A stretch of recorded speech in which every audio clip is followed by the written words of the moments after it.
विजयगढ़ किले की वीरान दीवारों के बीच एक अजीब सी सरसराहट हर रात सुनाई देती थी।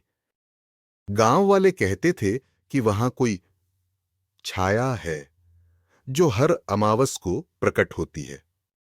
राघव, एक युवा पत्रकार, इस कहानी की तह तक जाना चाहता था। जब उसे किले से एक पुराना खून से सना पत्र मिला जिसमें लिखा था, यदि ये सच्चाई जानना चाहता है तो अमावस की रात आना, अकेले। राघव कैमरा और टॉर्च लेकर रात को विजयगढ़ पहुंचा। वहां सब कुछ शांत था, लेकिन जैसे ही घड़ी ने 12 बजाए, हवाएं तेज चलने लगीं और एक पुराना दरवाजा खुद ब खुद खुल गया।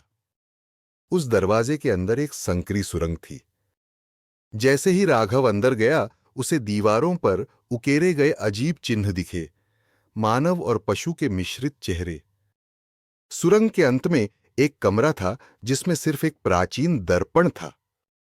राघव ने जैसे ही उसमें देखा, उसे खुद की परछाई में एक और चेहरा दिखा।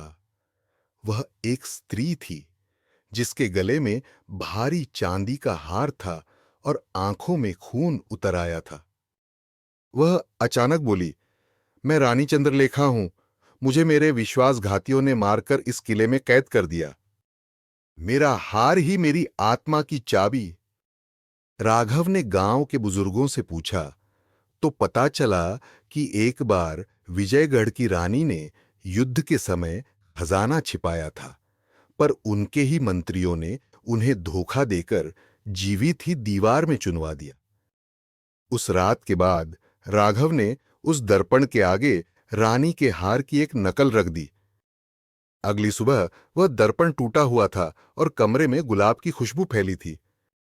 राघव ने एक लेख लिखा, विजयगढ़ की रानी को मुक्ति मिली।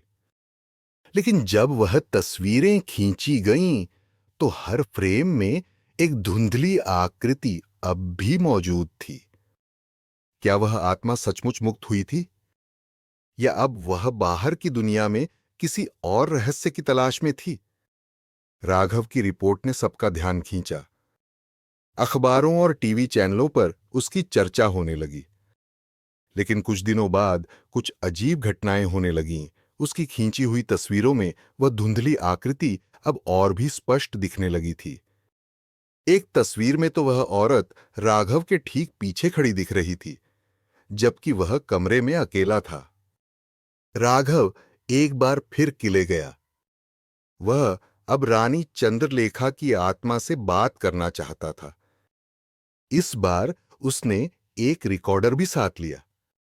रात के तीसरे पहर राघव ने कमरे में बैठकर कहा, अगर आप अब भी यहां हैं तो कोई संकेत दीजिए। तभी दर्पण की टूटी हुई कांच की सतह में एक परछाई उभरी और एक कर्कश आवाज आई, तुमने मुझे बाहर निकाला, लेकिन अधूरा काम पूरा नहीं हुआ। मेरा खजाना अब भी गलत हाथों में है। राघव ने गांव के एक पुराने नक्शे का सहारा लिया और उसमें एक जगह चिन्हित पाई, सप्तकुंड गुफा, जहां रानी का असली खजाना छुपाया गया था।